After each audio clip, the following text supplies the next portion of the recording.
I'm here with Dr. Janice Tapper with Innovative Primary Care Family Practice. The program that I'm on is the first thing that's worked for me, and I'm so happy about it. I look great, I feel great, I'm energized, I'm just elated. It just goes to show how desperate people are to lose weight. Nobody that I know wants to be overweight unless you're what are those Japanese wrestlers? You know, Sumo wrestler. Yeah, sumo wrestler. Unless you're a sumo wrestler, you don't want to be overweight, but it's so difficult. It almost seems impossible. And it's like bariatric surgery and the other surgeries.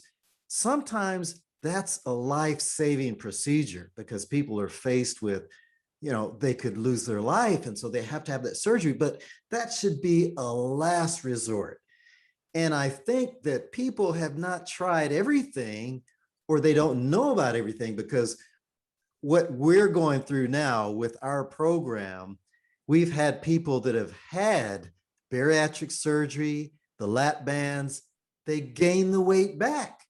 And then they come to us and we show them how to lose the weight and keep the weight off. So I would like to say to people that are faced with desperation, if you've tried everything and nothing has worked, then you need to contact us, get in touch with us. We'll set you up with a health coach that can work with you.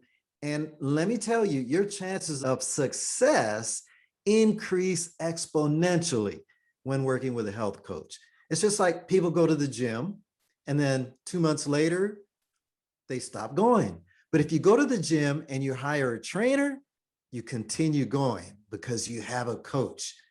Life coaches, relationship coaches. Can you imagine a football team without a coach? Not going to win many games. So it's imperative that you get with a health coach. Dr. Tapper, how long have you been practicing medicine? And overall 24 years in the medical field. So you know a little bit about what you're talking about. Yeah. How much Let me ask you about the function of insulin. Your body produces insulin, your pancreas produces insulin, and to help keep your blood sugars down. Well, it helps keeps the blood sugar down, bring it down to stores it away as fat. That's if your body, as we brought up, as I spoke about earlier, if you don't have the insulin resistance. People who have the insulin resistance that's usually caused by the metabolic syndrome, they have a difficult time keeping the blood sugars down because the insulin won't work efficiently to keep the blood sugars down in your triglycerides. Triglycerides, just think of triglycerides, it's part of your cholesterol panel, but that's the sweets. There are several portions. You have your LDL. I like to help patients remember the LDL is low down lipoproteins. That's the bad cholesterol. You have your HDL, which is your good cholesterol. And I say that's your happy cholesterol, the HDL. Your total cholesterol level. You have your triglycerides, which is your sweets. So getting those levels under control and knowing what they are. Okay, so when your pancreas produces insulin, it does so because your body detects a high amount of sugar in your bloodstream. Right. And then the insulin, it stores that sugar away as fat. It packs it away for what we call a rainy day. That never happens. Never happens.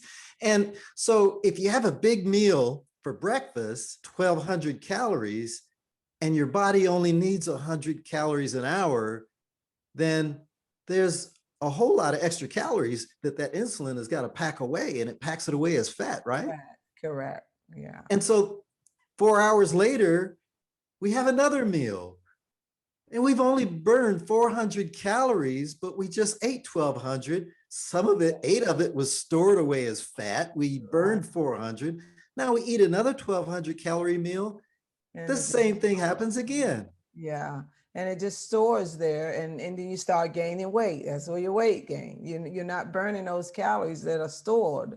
That's why it's important to eat every 2 to 3 hours to keep those blood sugars levels consistent, so you don't have that problem with the stored fat. You're constantly burning fat. So if we eat every 2 to 3 hours and eat small meals, I know somebody's thinking, oh, great, I can have that big meal every 2, 3 hours. No, Oh, you're going yeah. to be huge. But if we eat small meals every 2 to 3 hours, then we never have a need for insulin because you're just getting enough for your body to burn. You're getting 100 calories an hour, your body burns it. There's no need to store it away as fat. Your body doesn't detect that you have a high rate of sugar. That's all we have time for today. Please click that button and subscribe so that we can notify you the next time a video is released. I'm certified health coach Joseph Tapper. Thank you for watching, and we'll see you on the next video.